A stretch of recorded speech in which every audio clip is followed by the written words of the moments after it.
Before we jump into today's topic, a quick disclaimer. The stories and data we share come from the states that we practice in and the experiences that we personally had, which can differ greatly across our country and certainly the globe. This is not a professional advice show. So let's get comfy and talk about death.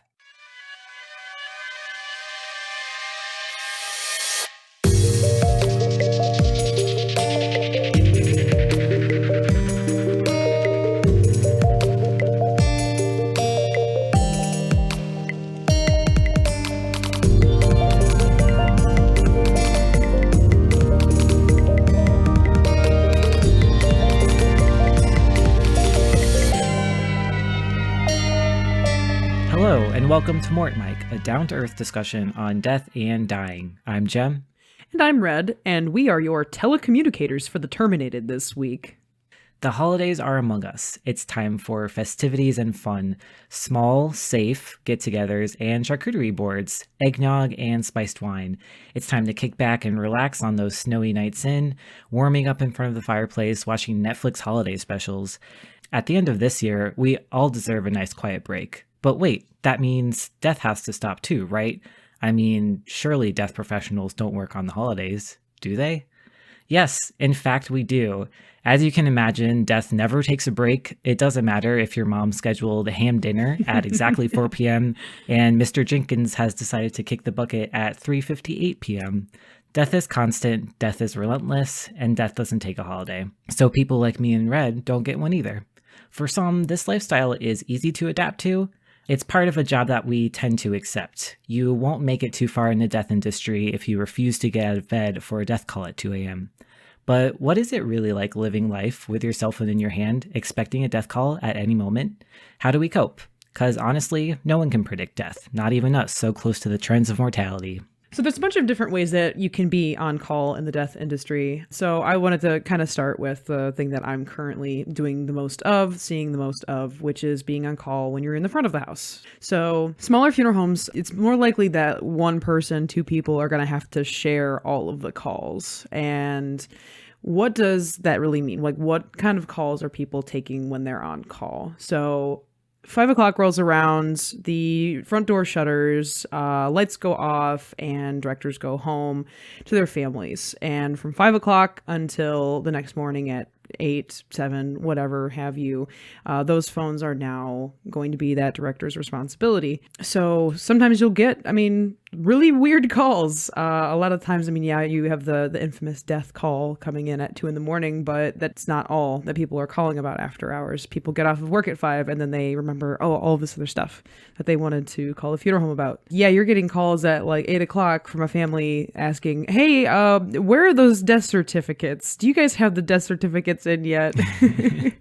And that is a very common call. And I think that most people, because we're a funeral home, and if you're working at a funeral home, I think most people have the idea that yes, the funeral home is open like 24/7 and someone is always there, which is true.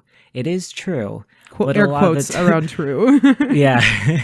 There are a lot of things that can't really be dealt with after the 5 p.m. mark, which is surprising when you think about death. Like death certificates have to be taken care of at the county clerk office a lot of the times. County offices are closed, like super closed after like 4 p.m., honestly. Yeah. So certain things we can't really handle after hours, but people do die after 5 p.m., believe it or not. A lot of people do.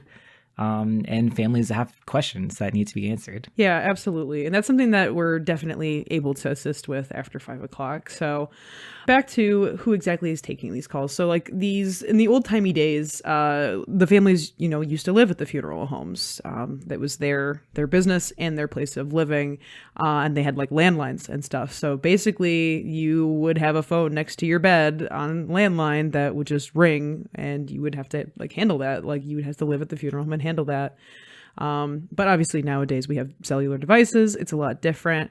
So small firms, you still probably have either that few people rotation handling calls to cell phones. But once you get to like larger funeral homes, You obviously have a lot more directors to spread calls out to. So instead of having like 2 people rotating, you might have like 8 funeral directors rotating. So really, like, you're only on call maybe 4 times a month, which really isn't that bad at all when you consider like a month is 30 days. So only 4 of those days do you have to be responsible. I do feel like a lot of funeral homes these days are still those small family funeral home situations where they only have 2 or 3 or maybe even 4 full-time directors. So the work has to be spread out evenly amongst, 2 or 3 people. And that's a lot. That's a lot of extra work after hours. Yeah, absolutely it is. And some funeral homes have kind of come, depending on the budget, have come into like what is called like a phone attendant. This is handled many different ways. You could have like a third party company handling your phones from 5 and so on, or you could even have like a night attendant like that's on staff that they just work the evenings and take phones. That's something that actually a lot of people don't know. When you call in after hours, you might not be talking directly to funeral home staff. You could be talking to like a basically telecommunication company that takes calls for you. And of course, like they field like little calls like, okay, you want to talk to so-and-so director, they need to fix the online obituary, they'll, get to you tomorrow, that kind of thing. But if a death call comes through even to like a third party company like that, they will then call the director that's on call to help and then like call families back. So always something interesting. You can kind of tell when you're talking to somebody that's not quite on staff because they're asking you a lot of questions that aren't related to what you just asked. So like, oh, your name, your phone number, this and that. Like it's easy to suss them out. Yeah, I think it's funny as someone who works in the death industry and calls funeral directors all the time. I can definitely tell when I'm speaking to a phone attendant because they'll answer the phone like, hello, this is so-and-so funeral home. How can we help you today? And I'm like, can I please talk to a funeral director? Like, I know it's not you. Right. I've actually gotten asked that myself when I've called places and they're like, wait a minute, is this like the phone company? Service. I'm like, no. I'm like the real deal, man. So yeah, what else do we usually get calls about after hours? It ranges all over the place. Like I have gotten asked like the craziest things at any hour of the night. Like I really do get a lot of questions in regards to the obituary and changing the obituary like all the time. Flower companies. I get a lot of flower companies calling after hours, which I thought was really odd. Like, when is so-and-so having a service? Like, oh, bro, why are you calling it's it? Like 8 p.m. Right. Right. So in the medical examiner side of things, we're also on call. We are 24/7 operations, so we are open 24/7. We do have lighter staffing on the night shifts usually, just because, there's not the hospital operations. If you're located in the hospital, there's not the daily operations of like, an autopsy or identification or working with the police or anything like this. So usually when you're on call, you're actually at the medical examiner's office. I think maybe in smaller counties and smaller areas like rural areas, the medical investigator will be on call at home. And on the weekends, we were allowed to be on call at home if we were covering for someone. So I actually worked from home a lot of the time. I would be laying in bed. My cell phone would get called. It would be a police officer. And he would be like, hey, we have a guy that flipped his car and he's dead and you have to come look at this. And I'd be like, okay, let's go. And it's, it's mostly that. So I think the biggest thing about getting calls as a medical examiner is you have like the least amount of information that like is necessary. So you really have no idea what you're walking into. And I think this goes for every death. It could be like a 99-year-old man who died at home, like in his bed, but the police will call and be like, yeah, this guy's dead in his house. You should get here. And it's like, oh God, what am I walking into right now? Or, it could be this, really brutal, tragic car crash where there's like skull bits across the entire highway and you're going to have to spend 3 hours picking them up. And the police just call you and they say, oh, this guy was hit by a car. See you soon. And okay. I think that is the hardest part about being on call as an ME. Yeah, I mean, I could go on for days about crazy calls. I've gotten calls about, a human bone stuck in a tree that someone found. A human bone in a tree. Like, yep. Like in that, like where trees have those, what are those called? Like knots or holes or whatever, just like jammed in the side of a tree or like where? What actually happened is that the tree grew around the bone and like What? so the tree was like growing around the bone. It turns out that it was actually just a deer bone that someone had stuck up in the tree and the tree grew around it. But the new owners of the property thought that it was a human arm bone. So they called the police. Oh my God. And then, I have to come out there and we have to determine if it is human, if it's non-human, stuff like that. So really just anything under the sun are the kind of death calls that we get over at the ME office for sure. At the funeral home, you guys definitely deal more with, hospice deaths, hospital deaths, expected deaths. And then when the ME takes these crazier deaths, that's when we call the funeral home and tell them to come pick up the body. The body's ready. Right, exactly. Yeah, like a lot. That's why I don't have too many actual crazy like stories. It's mostly just like weird stuff, but not like crazy stuff that I get calls about. Like I remember I actually gave pricing to a lady. Like it was like 10 o'clock at night that she called and wanted pricing, which is very not normal. And she wanted pricing for herself because she was actively dying and like at a nursing home. Yeah, at a nursing home. Yeah, I was imagining like a lady like bleeding out on their kitchen floor. I would hope not. But this poor thing, like she's somehow they just like she woke up and wanted to know pricing, got her little flip phone out, and just talked to me for like an hour. Hey, well, that's good though. They always recommend pre-planning, but that's an interesting way to go about it, to be honest. But there are some other aspects of being on call, not just, being available via phone. There are other responsibilities attached to the quote unquote on call title. So I know I worked for 3 funeral homes and every single one has a different way of doing it. But I know a lot of them actually have directors being responsible. If the alarm goes off after hours, regardless of time, you have to like show up to the funeral home. And there was always like a big argument at my last funeral home about this. I'm just like, so what? Someone breaks in. You want me to show up with a baseball bat and do what? Like, that's so funny. Although, to be fair, I've worked for a transfer company for a very long time. The amount of third-party transfer staff that set off funeral home alarms is all the time. Just a lot. And it's unfortunate, but it's a lot.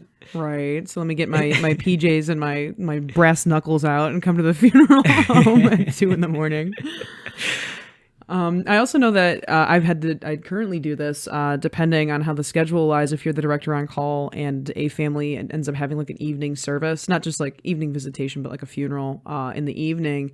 And if that director that made the arrangements for that is off, then usually director on call. It like defaults to director on call, so you have to stay late for services. Right, but a lot of the times when we're on call, we're not just patiently waiting at home with our cell phone in our hands, like ready to take whatever call may come our way. We do have a life outside of the death industry, and we do have things to do. I've had to take calls in a grocery store or out at dinner with my friends, or sometimes even at the gym. Right, exactly. I have absolutely been that person that's huffing and puffing when I answer the phone, like halfway through a mile. Exactly. I can remember vividly, I was in the grocery store one time, and this was after I had stopped working at my transfer service. So I used to work for a body removal company, and we'll talk about that a little bit later, but basically we would do transfers for funeral homes in their off hours. And my boss was the one who would facilitate the calls, and then he would hand out the calls to the staff. So I had a certain phone ringtone for him because it was the only ringtone that would like wake me up in the middle of the night. Yeah. So I was in the grocery store. This was after I quit that job and got a new job. I heard the ringtone from someone else's phone, and I immediately grabbed my phone to like check and see if there was a call.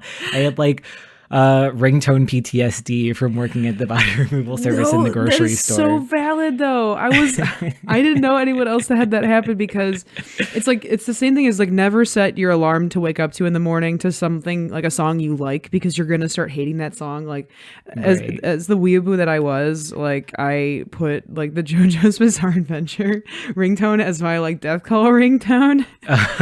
And like literally it made me panic every time like it would come on, like when my my friends are watching it or something, and I just like Oh my gosh, immediately I freak bet. out. Also, it's like the most loud and obnoxious opening ever. So like, I Yeah, dreaded listening for that stupid ringtone. I know. What is it? It's called like the Pavlovian dog response or whatever it Yeah. is. What is it called? I'm gonna look it up because I don't want to sound stupid. Hold on. The Pavlov bell experiment with those dogs who ring the bell and start Yeah. salivating. Pretty So much. just getting anxiety attacks from getting death calls in the grocery store. Which is why to this day I still don't like ever have my ringtone on unless I'm on call, because if I get calls other days I might like start freaking out. I'd be like, am I on call today and I didn't know about it? Like, Exactly. it's honestly kind of funny how like our like just outside of work lives can intertwine with our like work lives, because I'll take calls sometimes, and I'm sure this happens with people that have kids too. Like you can't always keep the things around you quiet. My cat she will be silent. I will get home and she will be silent, and then I take a call and all of a sudden she decides it's time to scream while I'm talking to a family. Oh, Which is that's precious cute, in a though. way. Yeah. So there was this one time I was on call, and I think this was probably one of just not because the call itself was weird, but just because it sucked for me. I remember going to sleep and being fine, and then I got woken up at like 3 a.m, and I just like remember sitting up and being like, oh my God, I feel so sick. Like just like tummy sick. Like I had like a flu or something. So like I'm running to the bathroom while on the phone with this family, like laid over the toilet, like my head in my hands, trying to take notes. Like, oh, I that was probably the worst first call I ever took. And I felt so bad for the family because I absolutely sounded miserable on the other Oh side of the line. no. Yeah. I know it's funny. Like, I think some of the people that call on the line or, families that call in, especially to funeral homes, I don't think it's in their mind that we are like humans that are like living a life, or like I've literally just woken up out of like a deep slumber and I'm like Right. trying to be professional and trying to get all this vital, like very important vital information. I'm trying to remember what questions I'm supposed to ask. And it's like, it's a very human thing to like, be sitting in your bed, like trying to remember, okay, did I ask about the maiden name? Okay, what's their social security number? And then the family's on the other line, like thinking that you're just awake and ready for their call. Like it's very funny, like where basically we're out of it because we just got woken up, and they're out of it because they've probably been up for like 2 days. So you have two very non-functional people like dealing with each other about very important business. Yeah, but it always gets taken care of. And I think that's the nice thing I like about a death. If you're a professional and you're nice and you take care of the family as best as you can, like say, I'm talking to, in my case, if I'm talking to like a nurse and I forget to ask the decedent's birthday or medications, I can just call back and be like, hey, it's 2 a.m. I forgot to ask you about this. Can you please let me know? I think people are very understanding of, it's 3 a.m. and we're dealing with death. Like it's a very taxing job.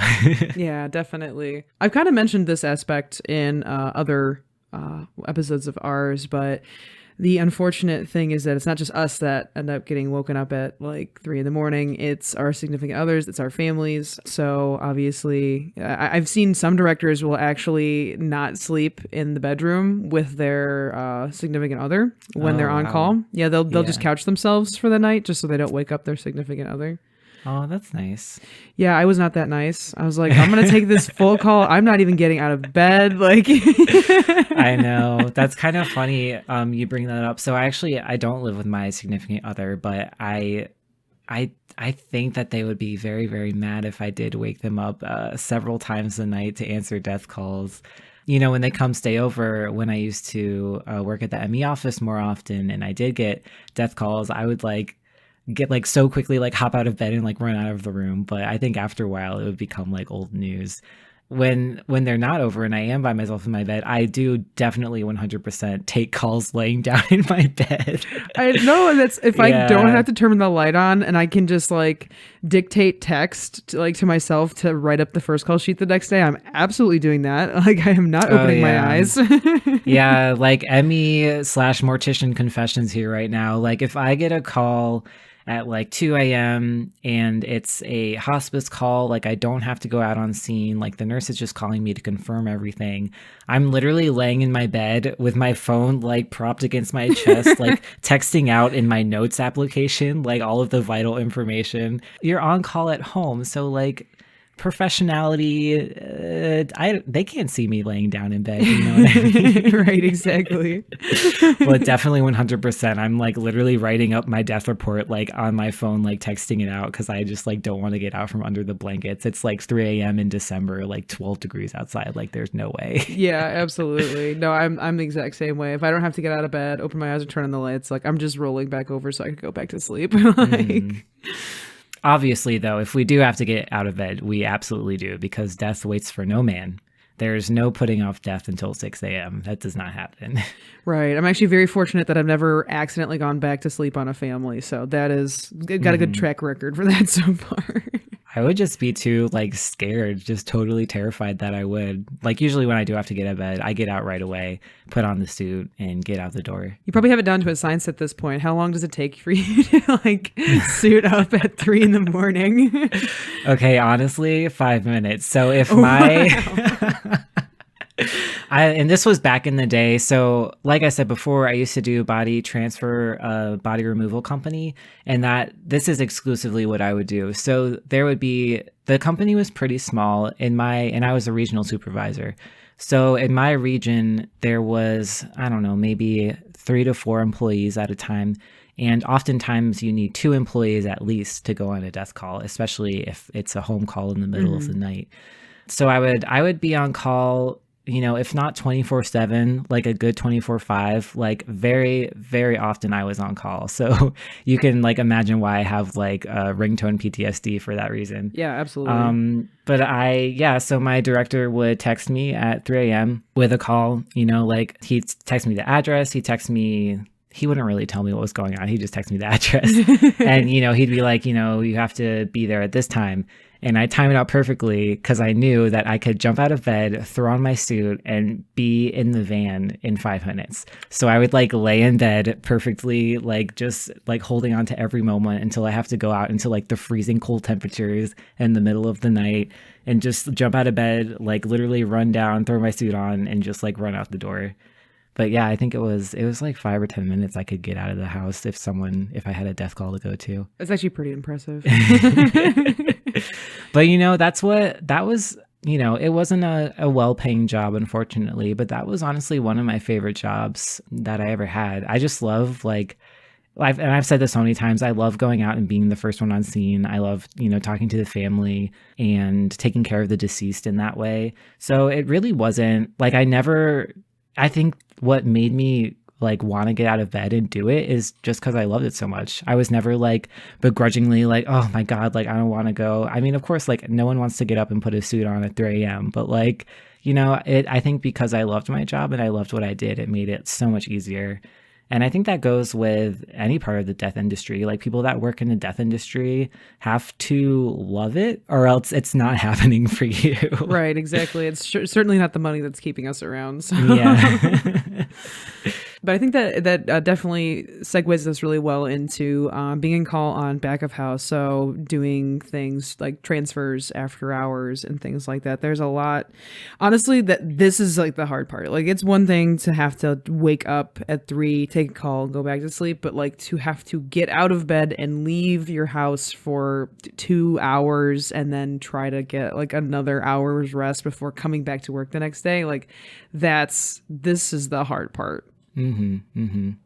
Yeah, as I say, you know, I loved working for that body removal company. I worked there for 2 years and I was honestly very ready to leave by the time that I left. It you know, it burns you out. And there are people that work for those companies for years, like it's their retirement job. And I honestly don't know how they keep up with it. Yeah, neither do I. Like truly, that stuff drives me crazy. So I mean, not all death calls after hours are going to be like they're not going to necessitate a transfer. So like if somebody passes at like a hospital or something, like they have morgues, they have a cooler on site. So it's not really necessary for us to do the transfer until the next day when we have available staff. But if it's like obviously somebody died in their bedroom or like at a nursing home where there's not a cooler, like that's when we have to get people mobilized to be brought into our care. Mm-hmm. We even have transfer staff, like our after hours transfer staff, like they have to take a van home basically with them, one of the company vans home. Yeah, we did that too when I worked for the body transfer company. I had a van, a minivan. It's not like a hearse. Everyone thinks that you come in a hearse. It's not. It's a minivan with a stretcher in the back. And I think a lot of funeral homes have a transfer van, which is like a 16-passenger van with all the seats out and the stretcher in the back. Yeah, those monsters. Those are huge. Yeah, but I drove a dark purple minivan, and that was my deathmobile. That's actually really cool. I've never seen purple as like the key color for a funeral home. I dig it. I really dig it. Mm-hmm. Something else that will come up from time to time would be after hours embalming, which is not always necessary, but depends on the layout of the funeral home and how they do things. But I have found myself many times staying late or coming in late at the funeral home to embalm a body just to kind of relieve some of the tension for the next day. If we already know we're going to be really, really busy, it's best to get what you can done the day of. So it's honestly like really nice coming in for an after hour embalming because it's like just you, the phones aren't ringing off the hook, like you just get to just be by yourself listening to your music, probably wearing basketball shorts and embalming. That's funny. And scientifically, the sooner you get an embalming done, the better it goes, the less the body is decomposed. So it actually is kind of more helpful to have the body embalmed within 2 to 4 hours of death if it's been a recent death. Yeah, actually, definitely. You want to embalm when they're warm still. Freshly dead, as we like to say. Right, exactly. So as someone that has done night transfers a lot, one of the questions that I get a lot is that if I get like scared going to the funeral homes at nighttime, because when you're transferring, sometimes there's 2 people, but a lot of the times you're either by yourself when you're dropping the body off, or you did like a hospice call and you're by yourself. You have to go to the funeral home at like 2, 3 a.m. By yourself. And, modern funeral homes, no one lives there anymore. It's just like an empty building with a bunch of dead bodies in it. So people are like, do you see ghosts and stuff? Well, I do have a funeral home ghost story regarding this. Should I tell it now? No, I actually wanted to do an entire episode on this. Okay, so I'll say that. I'm not going to say no, because I do tend to favor the idea that spirits do exist, personally. And we're going to have a whole episode about it, actually, which is super fun. But it is a little spooky when you're going to funeral homes by yourself at night. But after you've gone to literally like 50 or 60 different funeral homes, they're all the same. They're just old, dark buildings that have a bunch of dead bodies in them. And you just turn all the lights on and hope for the best. This is just something I've always wondered. Like, obviously, it's hard to get used to, opening and closing one building, but you obviously have to go to a bunch of different funeral homes if you're a part of a like after hours transfer company. So like, how do you get used to that? Like, do you have like a master list of like how to get in and out of buildings? Right. So we had a master binder of instructions how to get in and out of all the funeral, because it's not like funeral homes are just open, like no locked doors or anything. So we had a binder full of codes, like garage codes. We had a ring of keys. So if a funeral home contracted us, they would give us, a key, or, a lot of funeral homes these days have security codes. So we would need to know that. I'm a crazy person. So by the time I was done working at the body removal company, I had memorized all of the codes for all of the funeral homes in my region. Whoa. So I just had them memorized. But that's just me being a crazy person. We had a binder in every van, every employee van. We had a binder. So if you pulled up to a funeral home that you weren't familiar with, you would just look up the binder. And we could always call the funeral director on call if we had issues, but I don't think I really ever did unless there was like a big issue. The thing that is most impressive to me about people that do like after hours calls, especially when it comes to like doing a transfer or doing like an embalming, these people, like, they still have to come to work the next day. Like, this isn't just like necessarily all that they do. If you are like working with the funeral home and then you also have to be on call, like my poor care center staff, some of them will make like 2 or 3 death calls in a night. And if you think about Mm-hmm. it, like between waking up, driving out to the residence, bringing the deceased back, and like all the paperwork that goes into it. I mean, sometimes we get death calls that are like a 45-minute drive out, or there's inclement Right. weather. Like you're sleeping maybe 2, 3 hours a night, and then you still have to work the next day. Those people are like real heroes. Like, Oh, yeah, for sure. Yeah, I would say the average death call took 2 hours. And that's only if it was like, a 15, 20-minute drive from my home and I had the van with me. But a lot of the times, death calls can take anywhere from 3 to 4 hours, just one death call. So if you're getting 2, 3, 4 calls back to back to back, you're out there working for the whole night, basically. yeah, exactly. And it's not just the after hours or the weekends that we have to be concerned about being on call and making sure that families are attended to 24/7. Like I said in the beginning of the episode, we have holidays too that we have to make up for. I think that is even more hard for people to grasp, that we are working every single holiday. I think, especially in my experience, my mom was always kind of like, wait, you have to work on Christmas Eve? Like, you have to work on Christmas Day? Oh, I'm yeah. like, yeah, mom, like, people don't stop dying. Like, it's not, people don't like take a break. It's like, oh, it's Christmas, can't die today, gotta die tomorrow. Like, Right. unfortunately, that's not how it works. So I've worked for a lot of different funeral homes that have had different methods of doing this, and it's pretty standard, somewhat standard, I should say, that they'll have like ahead of time, they'll decide, or you like work with a partner that you decide like who takes what days, but you essentially get like 3 of the 6 major holidays off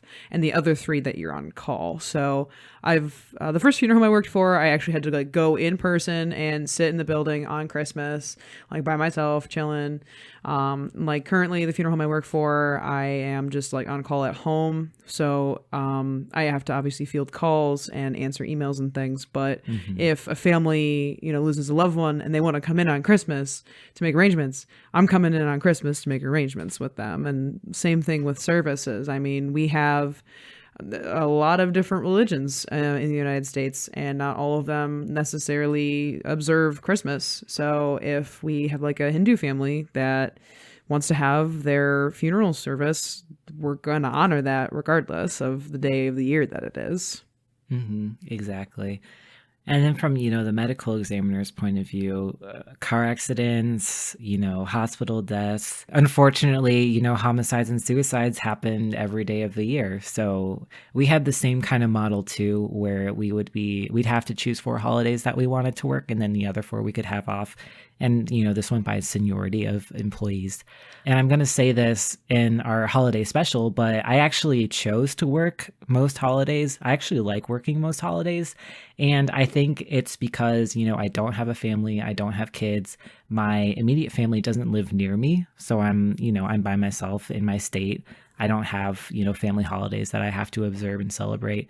So I would much rather work on the holiday, get the extra pay, and Sweet, let sweet someone holiday else, pay. yeah. And then, one of my coworkers who does have kids, who does have a family, who does have, a spouse or a partner, they can spend that holiday with their family instead of having to come into work. And I don't mind working on the holidays. So, like I said, an extra pay. I feel pretty similarly to that too, because the one holiday that I care about having off isn't considered in those 6 holidays anyway, which is Halloween. So I'm just like, well, Yes, Halloween. So there's a lot of different aspects to our jobs and different pros and cons. To me, my personal humble opinion, being on call is definitely a con to the job. I know that you've had a lot of different experiences with the transfer company you worked for, but it's probably one of my least favorite parts of the job. But I really am jealous of our normie friends that work Monday through Friday, 9 to 5. But it's just another aspect of death care, and someone's got to do it. So we always take the good and the bad. So yeah, death doesn't take a rest, death doesn't take a holiday, but we understand being in the death industry, what this means and what this entails. Some people like it more than others, some people can handle it a little bit more than others, but it's a necessary part of the job and it can be fulfilling in certain ways. So just remember, the next time you're hanging out with your mortician friend, don't be offended if they have to run out of the room and throw on a suit to go and deal with death. And if you're looking for a way to brighten your local funeral director's day, just don't call at 11 o'clock with questions about the obituary. It can be handled tomorrow. It can be handled the next business day. We have a special holiday surprise for you guys at the end of the episode. We did a little bonus song for you, so hopefully you stick around and listen to it. It's really geeky, so we're really looking forward to singing for you. Yeah, we're really excited. Red actually wrote the whole thing, so we're going to give you a little song, so stay tuned and enjoy. But that's all for this week on MortMic. We'd love to connect with you guys on our socials, so follow, and subscribe to us on Facebook, Twitter, and YouTube. That's at MortMic Podcast. MortMicPodcast. It would mean a lot to hear your feedback, so please tell us what you think in a comment and drop us a rating on whatever podcast hosting site that you use. If you have any suggestions on topics you'd like to hear about or burning questions you might have about death, shoot us an email at mortmicpodcast@gmail.com. I also want to give a huge thank you to our friend Marson for the use of his song titled Deputies of Death, which he produced just for our show. You can check out his Bandcamp at Marson, that's MARSON, music.bandcamp.com. Thanks, Marson. And be sure to tune in every other week on Thursdays for more casual discussions on death. Thank you so much for listening. This has been MortMic. Bye. Happy holidays.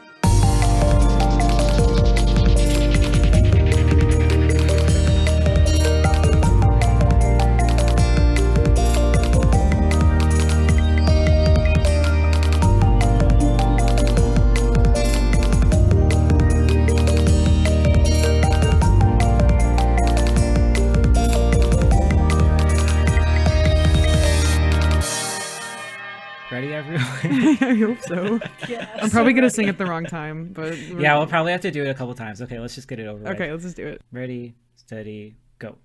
On the 12th day of death, Miss my funeral home gave to me 12-hour days, 11 home removals, 10 latex gloves, 9 death certificates, 8 direct cremations, 7 visitations, 6 phone lines ringing, 5 AV plugs, 6 anal vaginal plugs, 4 Cadillac hearses, 3 foreign ship outs, 2 embalming tanks, and a very decomposed body. Yay! Yay! Woo! Happy holidays, everybody!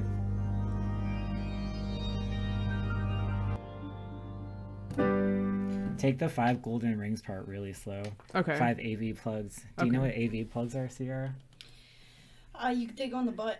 Nice. Am I right? Yeah. Called anal vaginal plugs. I was thinking all-wheel vehicle.